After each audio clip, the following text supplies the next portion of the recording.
Hi students, welcome to KC botany. நம்ம கமெண்ட்டில் plus என்னோட ஸ்டூடெண்ட்ஸ் நிறைய கேட்டது என்ன அப்படின்னு சொல்லி பார்த்தீங்கன்னா, பாட்னி படித்தா என்ன மாதிரியான வேலைக்கு போகலாம், என்னென்ன கவர்மெண்ட் ஜாப் இருக்குது, நான் எனக்கு கவர்மெண்ட் ஜாப் இல்லைனாலும் ப்ரைவேட்டாக என்னால் ஏதாவது ஒர்க்கு போக முடியுமா, இதோட டீட்டெயில்ஸ் சொல்லுங்கள் அப்படின்னு சொல்லி கேட்டிருந்தாங்க.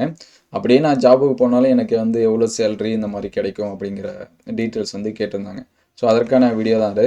ஸோ ஃபஸ்ட்டு நிறைய பேர் யோசிச்சுட்டே இருப்பாங்க, எந்த டிகிரி படிக்கலாம், எந்த டிகிரி ரொம்ப ஸ்பெசிஃபிக், எது படித்தா சீக்கிரம் வேலைக்கு போகலாம் அப்படின்னு சொல்லிட்டு எல்லாத்துக்கும் எதிர்பார்ப்பு இருக்கும்.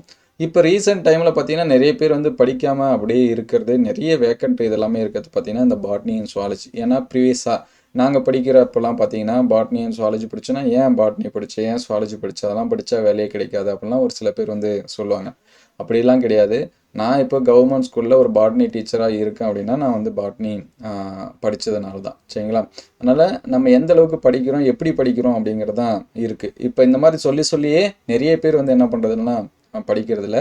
இன் ஃபியூச்சரில் இன்னும் ஒரு 3 to 4 years கழிச்சு பார்த்தீங்கன்னா பாட்னிக்கான வேக்கண்ட் நிறைய க்ரியேட் ஆகும். ஸோ உங்களுடைய சாய்ஸ் எப்படி சூஸ் பண்ணுறது அப்படிங்கிறத செக் பண்ணி வச்சுங்க. ஃபஸ்ட்டு நான் பாட்னி படிக்கிறேன் அல்லது பாட்னி படித்து முடிச்சிட்டேன் அப்படிங்கிற கேண்டிடேட்டாக இருந்தாலும் நீங்கள் இது பார்த்துங்க. டிகிரி லெவல் எக்ஸாம், சரிங்களா? ஒரு காம்படிட்டிவ் எக்ஸாம், அது கவர்மெண்ட் ஜாபுக்கு காம்படிட்டிவ் எக்ஸாம்ஸ்க்கு போகணும் அப்படின்னா டிகிரி ஸ்டாண்டர்டில் என்னென்ன எக்ஸாம்ஸ் கால்ஃபர் பண்ணுறாங்களோ நீங்கள் ஒரு யூஜி டிகிரி பிஎஸ்சி அப்படிங்கிறத முடிச்சிட்டிங்க அப்படின்னா அந்த எக்ஸாம்ஸ் எல்லாமே என்ன பண்ணிக்கலாம், எழுதிக்கலாம். அது டிஎன்பிஎஸ்சியில் நடந்தாலும் சரி, அல்லது ஸ்டாஃப் செலெக்ஷன் கமிஷன் சொல்லுவாங்க, எஸ்எஸ்சின்னு சொல்லுவாங்க, அதில் நடந்தாலும் சரி, அல்லது யூபிஎஸ்சியில் நடந்தாலும் சரி, அல்லது ஆர்ஆர்பி ரயில்வே ரெக்ரூட்மெண்ட்டில் நடந்தாலும் சரி, அல்லது இப்போ டிஎன் போலீஸ் இருக்குது அதில் நடந்தாலும் சரி. ஸோ எந்த எக்ஸாம், எந்த கவர்மெண்ட் எக்ஸாம்ஸ் டிகிரி ஸ்டாண்டர்ட் சொல்கிறாங்களோ அது எல்லாத்துக்குமே நம்ம என்னது எலிஜிபிள், சரிங்களா? நீங்கள் யூபிஎஸ்சி எக்ஸாம்ஸ் எழுதுனாலும் அதுக்கும் எலிஜிபிள் தான், சரிங்களா? அதனால் அது ஃபஸ்ட்டு பார்த்து வச்சுங்க. அப்போ டிகிரி ஜாப்ஸ் எது கேட்டாலும் நம்ம எலிஜிபிள். இந்த சப்ஜெக்ட் தான் ஸ்பெசிஃபிக்காக கேட்டால் தான் நமக்கு சேஞ்சஸ் ஆகும். அதர்வைஸ் எனி டிகிரி அப்படின்னு ஏதாவது ஒரு நோட்டிஃபிகேஷன் வந்துச்சு அப்படின்னா நமக்கு அது எலிஜிபிள். ஸோ நெக்ஸ்ட்டு பார்த்திங்க அப்படின்னா டிஎன்பிஎஸ்சியில் வைக்கக்கூடிய குரூப் 1, குரூப் 2, ஸோ இதுக்கு எல்லாமே நம்ம எலிஜிபிள் தான், ஏன்னா அதுக்கு டிகிரி ஸ்டாண்டர்ட் தான். ஸோ குரூப் 4க்குலாம் நமக்கு 10th 12th முடிச்சிருந்தாலே போதும், விஓ இதுக்கு எல்லாமே. அதனால் காம்படிட்டிவ் எக்ஸாம்ஸ் நம்ம ஸ்டார்டிங்லேயே சொன்ன மாதிரி எந்த எக்ஸாம்ஸ் எழுதுனாலும் நம்ம இந்த டிகிரி போதும். ஸோ அதுக்கடுத்து பார்த்தீங்கன்னா டெக்னிக்கல் போஸ்ட் நிறைய இருக்குது. எதில் அப்படின்னா டிஎன்பிஎஸ்சியில் பாட்னி படித்தவங்களுக்கு மட்டுமே தனியாக டெக்னிக்கல் போஸ்ட் நிறைய இருக்குது. ஒரு 4-5 எக்ஸாம்ஸ் இருக்குது. என்னென்ன அப்படின்னு சொல்லி பார்த்தீங்கன்னா ஜூனியர் சயின்டிஃபிக் ஆஃபீஸர் அப்படின்னு சொல்லி சொல்லும். அதுக்கடுத்து மியூசியம் டிபார்ட்மெண்ட் இருக்குது, அதில் ஒரு சில போஸ்ட் இருக்குது. அதுக்கடுத்து ஃபாரன்சிக் சயின்ஸ் அப்படின்னு சொல்லி சொல்லுவோம், அதில் தான் நமக்கு சயின்டிஸ்ட் போஸ்ட் எல்லாமே இருக்குது. ஸோ இங்கே நான் வேகன்சி அப்படிங்கிறது மினிமமாக தான் கால்ஃபர் பண்ணுவாங்க. 4 போஸ்ட்டு 5 போஸ்ட்டு இந்த மாதிரி தான் கால்ஃபர் பண்ணுவாங்க, அதையும் முன்கூட்டியே சொல்லிடுறேன். ஸோ இந்த மாதிரி தான் நமக்கு இருக்கும். ஆனால் வேகன்சி இது எல்லாமே இருக்குது. அதுக்கடுத்து பார்த்தீங்கன்னா டிஎன்பிஎல் இந்த இடத்துல எல்லாமே பார்த்தீங்கன்னா நமக்கு வேகன்சி இது எல்லாமே இருக்குது. ஸோ நம்ம கொஞ்சம் செக் பண்ணி பார்க்கணும். ஸோ அதுக்கடுத்து பார்த்தீங்க அப்படின்னா நம்ம ஸ்டார்டிங்லேயே சொன்ன மாதிரி ஸ்டாஃப் செலெக்ஷன் கமிஷன் இது எல்லாமே எழுதிக்கலாம். ஸோ நெக்ஸ்ட்டு ஒரு சில பேருக்கு எய்ம் இருக்கும், நான் டீச்சராக போகணும், பாட்னி டீச்சராக போகணும். நம்மகிட்டமே ஸ்டூடெண்ட்ஸ் பாடம் நடத்துகிறப்பெல்லாம் கேட்டிருப்பாங்க, சார் உங்களை மாதிரி பாட்னி டீச்சராக மாறினா என்ன படிக்கணும் அப்படின்னு சொல்லிட்டு. ஸோ இங்கே டீச்சர்ஸ் அப்படின்னு சொல்லி பார்க்குறப்ப 2 விதமாக நமக்கு பிரிக்கலாம். நம்ம 6 to 10th வரைக்கும் ஏற்கனவே நம்ம சொல்லியிருந்தோம். அதுமாதிரி 11th and 12th, சரிங்களா? 11th and 12th போகும்போது தான் நம்ம பியூராக பாட்னி மட்டுமே நடத்துவோம். அதே 6 to 10th போனோம் அப்படின்னா நம்ம சயின்ஸ் சப்ஜெக்ட் என்ன பண்ணுவோம், நடத்துவோம். அப்போ அங்கே 3 சப்ஜெக்ட்டுமே படிக்கணும். இப்போ நான் 11th 12th டீச்சராக போகணும் அப்படின்னா பிஎஸ்சி நம்ம ஃபஸ்ட்டு முடிக்கணும். அதுக்கடுத்து பார்த்தீங்கன்னா எம்எஸ்சி படிக்கணும், இது கூடயே பிஎட் முடிக்கணும். நீங்கள் பிஎஸ்சி முடிச்சுட்டு கூட பிஎட் படிக்கலாம், அல்லது பிஎஸ்சி முடிச்சுட்டு எம்எஸ்சி முடிச்சுட்டு அதுக்கடுத்து கூட என்ன பண்ணிக்கலாம், பிஎட் படிக்கலாம். ஸோ அதுக்கடுத்து நமக்கு ஒரு எக்ஸாம்ஸ் நடத்துவாங்க, அதுக்கு பேர் தான் பிஜிடிஆர்பி. அது எழுதி நீங்கள் பாஸ் பண்ணீங்க அப்படின்னா நீங்கள் டேரெக்டாக 11th and 12th டீச்சர்ஸாக போயிடலாம். அதர்வைஸ் நீங்கள் பிஎஸ்சி ப்ளஸ் பிஎட் இது மட்டும்தான் முடிச்சிருக்கீங்க, இது பாட்னிக்கு மட்டும் இல்லை, எந்த மேஜர்ஸாக இருந்தாலும் சரி, நீங்கள் 6 to 10th வரைக்கும் என்ன பண்ணலாம், டீச்சர்ஸாக போகலாம். ஸோ அதுக்கு பார்த்தீங்கன்னா 2 எக்ஸாம்ஸ் இருக்குது. ஒன்று டெட் எக்ஸாம், நீங்கள் கேள்விப்பட்டிருப்பீங்க, டிஎன் டெட் அப்படின்னு சொல்லுவாங்க. அதுக்கடுத்து இன்னொன்று பார்த்தீங்க அப்படின்னா நியமன தேர்வு அப்படின்னு சொல்கிறது, அதுவும் டிஆர்பி, யூஜி டிஆர்பி அப்படின்னு சொல்லி சொல்லலாம், அல்லது நியமன தேர்வுன்னு சொல்லலாம். ஸோ இந்த டெட்டு பாஸ் பண்ணிவிட்டு அதுக்கப்புறம் இது பாஸ் பண்ணால் தான் நமக்கு வந்து வேலை சரிங்களா. 6 to 10th நமக்கு வந்து டீச்சிங் பண்ணுற மாதிரி வேலை இருக்கும். இது வந்து ஸ்கூல் டீச்சிங்க்கு. அதே நான் வந்து காலேஜில் லெக்சரராக மாறணும், ப்ரொஃபஸராக போகணும் அப்படின்னா நீங்கள் எம்எஸ்சி முடிச்சுட்டு நெட்டு அல்லது செட்டு சரிங்களா, 2 இது இருக்குது, நீங்கள் வந்து எழுதணும். அப்படி இல்லை அப்படின்னா பிஹெச்டி இந்த மாதிரி முடிக்கணும். ஸோ முடித்தோம் அப்படின்னா நம்ம வந்து காலேஜில் பார்த்தீங்கன்னா அசிஸ்டன்ட் ப்ரொஃபஸர்ஸ் வந்து என்ன பண்ணிக்கலாம், ஜாபுக்கு போய்க்கலாம். ஸோ எல்லாத்துக்குமே இங்கே வந்து என்ன பண்ணணும், படிக்கணும். ஸோ ஒரு சில பேர் வந்து மிஸ்டேக் பண்ணுவாங்க, என்னென்னா பாட்னி படிக்கிறதுக்கு விருப்பம் இல்லாமல் மைக்ரோபயாலஜி, பயோடெக்னாலஜி இந்த மாதிரி என்ன பண்ணுவாங்க, படிப்பாங்க. ஸோ படிச்சுட்டு அவங்க வந்து டீச்சிங் ஃபீல்டு வரத்துக்கு ஆசைப்படுவாங்க. அந்த மாதிரி பண்ணிங்கன்னா கொஞ்சம் சிக்கல். ஏன்னா ஈக்குவலண்ட் ஒரு சில காலேஜஸில் படிக்கிறதுக்கு பாட்னிக்கு ஈக்குவலண்ட் வந்து கிடையாது. அதனால் நீங்கள் வந்து எம்எஸ்சி இதெல்லாமே முடிச்சுட்டு அதுக்கப்புறம் பிஎட் பண்ணணும்னு நினச்சிங்கன்னா கொஞ்சம் கஷ்டம். அதனால் அது எல்லாமே முன்கூட்டி என்ன பண்ணி வச்சுங்க, பார்த்துங்க.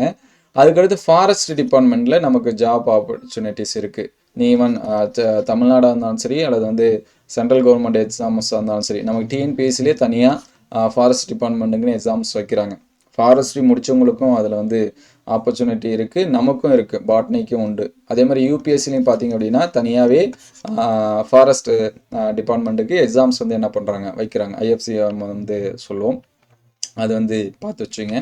ஸோ அதுக்கடுத்து பார்த்தீங்கன்னா யூபிஎஸ்சியில் சரிங்களா, இந்தியன் ஃபாரஸ்ட் சர்வீஸ், இங்கே வந்து என்ன பண்ணுறாங்க, நமக்கு எக்ஸாம்ஸ் வந்து இருக்குது. இவங்கேயும் பாட்னி முடிச்சவங்க தான் என்ன பண்ணுறாங்க, எடுக்கிறாங்க யூபிஎஸ்சிலையும். ஸோ டிஎன்பிஎஸ்சிலையும் அந்த மாதிரி இருக்குது, யூபிஎஸ்சிலையும் என்ன பண்ணுது இருக்குது. ஸோ அதுக்கடுத்து பார்த்தீங்கன்னா பிஎஸ்ஐ அப்படின்னு சொல்லுவோம். ஈவன் கோயம்புத்தூர்லையுமே நமக்கு வந்து இருக்குது. அங்கே பார்த்தீங்கன்னா ரிசர்ச்சரு, சயின்டிஸ்ட்டு இந்த மாதிரியான போஸ்ட்டுக்கு வந்து பார்த்திங்கன்னா நம்ம பியூராக பாட்னி படித்தவங்க மட்டும்தான் போக முடியும். அதே போல் ஒரு சில அக்ரி யூனிவர்சிட்டி இதெல்லாமே இருக்கும். அங்கே பார்த்தீங்கன்னா பேத்தாலஜி டிபார்ட்மெண்ட் அப்படின்னு சொல்லுவாங்க. அதாவது நோயியலை பற்றி படித்தவங்க அங்கே ஜாப்புக்கு போவாங்க. ஸோ பாட்னி முடிச்சுட்டு நீங்கள் வந்து பேத்தாலஜியில் கொஞ்சம் நல்லா பண்ணீங்க அப்படின்னா நீங்கள் வந்து அந்த எக்ஸாம்ஸ்க்கு வந்து போகலாம். ஈவன் டிஎஸ் டெஸ்ட் எல்லாமே நிறையா இருக்குது. அங்கெல்லாம் பார்த்தீங்கன்னா பாட்னி படித்தவங்க ஒர்க் பண்ணுவாங்க. அங்கே பிளான்ட்டுக்கு வரக்கூடிய டிசீஸ் வந்து பார்க்குறதுக்கு. நம்ம ஏற்கனவே சொன்ன மாதிரி டிஎன்பிஎல் சொல்லியிருக்கு பார்த்தீங்கன்னா, அங்கே வந்து பார்த்தீங்கன்னா அந்த ஃபாரஸ்ட்டை வந்து மெயின்டைன் பண்ணுறதுக்கு இந்த மாதிரி எல்லாமே ஜாப்ஸ் வந்து இருக்குது. ஸோ அதுக்கடுத்து பார்த்தீங்கன்னா நிறைய அக்ரி யூனிவர்சிட்டியில், ஃபுட் டிபார்ட்மெண்ட்டில், ஸோ இங்கெல்லாமே நமக்கு என்ன இருக்குது அப்படின்னா ஜாப் ஆப்பர்ச்சுனிட்டி இருக்குது. அதுக்கடுத்து தமிழ்நாட்டில் பார்த்தீங்கன்னா பொல்யூஷன் கண்ட்ரோல் போர்டு, ஈவன் சென்ட்ரலுமே பொல்யூஷன் கண்ட்ரோல் போர்டில் நமக்கு வந்து பாட்னிக்குன்னு ஒரு சில போஸ்ட் இருக்குது. அதேமாதிரி ரிசர்ச் அசிஸ்டண்ட்டாக நீங்கள் வந்து போய்க்கலாம். லேப் டெக்னீஷியனாக ஒரு சில டிப்ளமோ கோர்ஸ் முடிச்சுட்டு நீங்கள் வந்து லேப் டெக்னீஷியனாக கூட மாற்றிக்கலாம். அதுக்கடுத்து ஈகாலஜியல் அந்த கன்சர்வேட்டிவ் டிபார்ட்மெண்ட்டில் நிறையா இருக்குது. பேத்தாலஜி நம்ம ஏற்கனவே சொன்ன மாதிரி இருக்குது. மெடிக்கல் ஃபீல்டுலேயும் நமக்கு என்ன இருக்குது அப்படின்னா ஜாப் ஆப்பர்ச்சுனிட்டிஸ் இது எல்லாமே இருக்குது. இது எல்லாமே கொஞ்சம் ஸ்பெசிஃபிக்காக நம்ம என்ன பண்ணணும், அடுத்தடுத்த கட்டத்துக்கு போகணும். வெறும் பாட்னியோடு நிறுத்தாமல் அதுக்கடுத்து நம்ம வந்து போகணும். ஈவன் நீங்கள் வந்து பயோடெக்னாலஜி படித்தாலும் மாஸ்டர் டிகிரி முடிக்கணும், மைக்ரோபயாலஜி படித்தாலும் மாஸ்டர் டிகிரி முடித்தா தான் நம்ம இந்த லேப் டெக்னீஷியனு இந்த மாதிரியான இடத்துக்குலாம் போயிட்டு ஒர்க் பண்ண முடியும் சரிங்களா. அதுக்கடுத்து பார்த்தீங்கன்னா நம்ம ஓனாக வந்து நான் வந்து ஒரு சுழல் தொழில் இந்த மாதிரி பண்ணுறேன் அப்படின்னா நீங்கள் வந்து நர்சரி இந்த மாதிரி வைக்கலாம், அல்லது மஷ்ரூம் கல்ச்சர் இந்த மாதிரி வைக்கலாம். ஸோ இந்த மாதிரி செல்ஃபாக பண்ணக்கூடியது நிறையா இருக்குது. இந்த எஸ்சிபிலாம் நம்ம படிச்சிருப்போம். ஸோ அது எல்லாமே என்ன பண்ணிகிட்ருக்காங்க, செஞ்சிட்ருக்காங்க. தனியார் இது பார்த்திங்கன்னா அக்ரி சென்டர்ஸ் எல்லாமே நிறையா இருக்குது.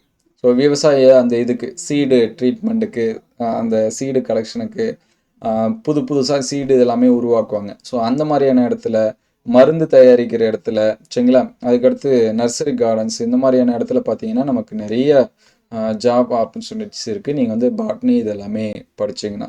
ஸோ இது எல்லாமே பாட்னி படித்தவங்களுக்கு இருக்கக்கூடிய வாய்ப்புகள். இது எல்லாமே என்ன பண்ணி வச்சுங்க, பார்த்து வச்சுங்க. ஈவன் நீங்கள் கூகுளில் போட்டாலுமே இது எல்லாமே வரும். உங்களுக்கு எந்த சப்ஜெக்ட்டுக்கு வந்து டவுட்டாக இருந்தாலும் நீங்கள் வந்து கூகுளில் போட்டு தேடி பார்த்துக்கலாம். அதர்வைஸ் கமெண்ட் பண்ணுங்கள். உங்களுக்கு ஏதாவது கோர்ஸ் பற்றின டவுட்டு இருந்துச்சு அப்படின்னா நீங்கள் வந்து கமெண்ட் பண்ணுங்கள். அடுத்தடுத்த வீடியோவில் நம்ம வந்து என்ன பண்ணுவோம், அப்டேட் பண்ணுவோம். ஸோ இப்போ நான் உங்கள்கிட்ட பேசிகிட்டு இருக்கேன்னா அது காரணம் நான் படித்த பாட்னி தான். என்னோடய இதை வந்து நான் எல்லாமே கரெக்டாக வச்சுருக்கேன் அப்படின்னா அது காரணம் பாட்னி தான். ஸோ பாட்னி படித்தா வேலை கிடைக்காது அப்படிங்க நிறைய பேர் சொல்லிகிட்டு இருப்பாங்க. ஈவன் இப்போ நீட் எக்ஸாம்ஸ் இதுக்கெல்லாமே பார்த்தீங்கன்னா பாட்னி அண்ட் சுவாலஜி டீச்சர்ஸ் நிறைய என்ன பண்ணுறாங்க, தேவைப்படுறாங்க ப்ரைவேட்டில். நீங்கள் வந்து சஃபிஷியண்ட்டாக இருந்தீங்க, சப்ஜெக்ட் நாலேஜ் உங்களுக்கு வந்து நல்லா இருந்துச்சு அப்படின்னா நீங்களே சென்டரை வந்து ஆரம்பித்து கூட என்ன பண்ணலாம், கிளாஸஸ் வந்து கண்டக்ட் பண்ணலாம். நிறைய இடத்துல அந்த மாதிரி பண்ணிகிட்ருக்காங்க. நிறைய இடத்துல கிளாஸுக்கு வந்து டீச்சர்ஸ் வந்து தேடிட்டு இருக்காங்க. இப்போ அதிகமாக யாரும் கிடைக்கிறதில்ல. ஏன்னா நான் ஸ்டார்டிங்கில் சொன்ன மாதிரி தான், பாட்னி படித்தா வேலை கிடைக்காது, பாட்னி வந்து படிக்காத, பாட்னி அண்ட் சுவாலஜிலாம் படிக்காத. இப்போ திரும்பி பார்க்குற இடம்லாமே பாருங்கள், இன்ஜினியரிங் வந்து நிறைய எக்கச்சக்க பேர் இருந்தாங்க. ஃபஸ்ட்டு கம்மியாக இருந்தாங்க, அதுக்கப்புறம் இன்ஜினியரிங் தான் பெஸ்ட் அப்படின்றப்ப இப்போ நிறைய பேர் இருக்காங்க. அதே மாதிரி மேக்ஸு டீச்சர், மேக்ஸ் படித்தவங்க அதே போல், இங்கிலீஷுக்கு அதே போல். எது எது வந்து வேக்கண்ட் ஒரு காலத்தில் வந்து அதிகமாக இருந்துச்சோ அது எல்லாமே ரொம்ப அதிகமாக என்ன பண்ணிட்டாங்க, படிச்சிட்டாங்க. இப்போ படித்தவங்களோட எண்ணிக்கை என்ன இருக்குது அப்படின்னா அதிகமாக இருக்குது. அதே இப்போ பாட்னி சுவாலஜி பார்த்தீங்கன்னா படித்தவங்களோட எண்ணிக்கை வந்து குறைஞ்சிட்டே வருது. அதோட வேக்கண்ட்டும் பார்த்தீங்கன்னா ஃப்யூச்சரில் என்ன பண்ணும், இன்க்ரீஸ் ஆகும். ஸோ அதனால் உங்களுக்கு விருப்பம் இருந்தால் நீங்கள் வந்து என்ன பண்ணலாம், தாராளமாக இந்த கோர்ஸ் எடுத்து படிச்சுக்கலாம். உங்களுக்கு வேறு எந்த கோர்ஸ் பற்றின டீட்டெயில்ஸ் வேணுனாலும் கமெண்ட் பண்ணுங்கள். அடுத்தடுத்த வீடியோவில் நம்ம என்ன பண்ணுவோம், அப்டேட் பண்ணுவோம். ஸோ எந்த டவுட்னாலும் கமெண்ட் பண்ணுங்கள். Thank you all.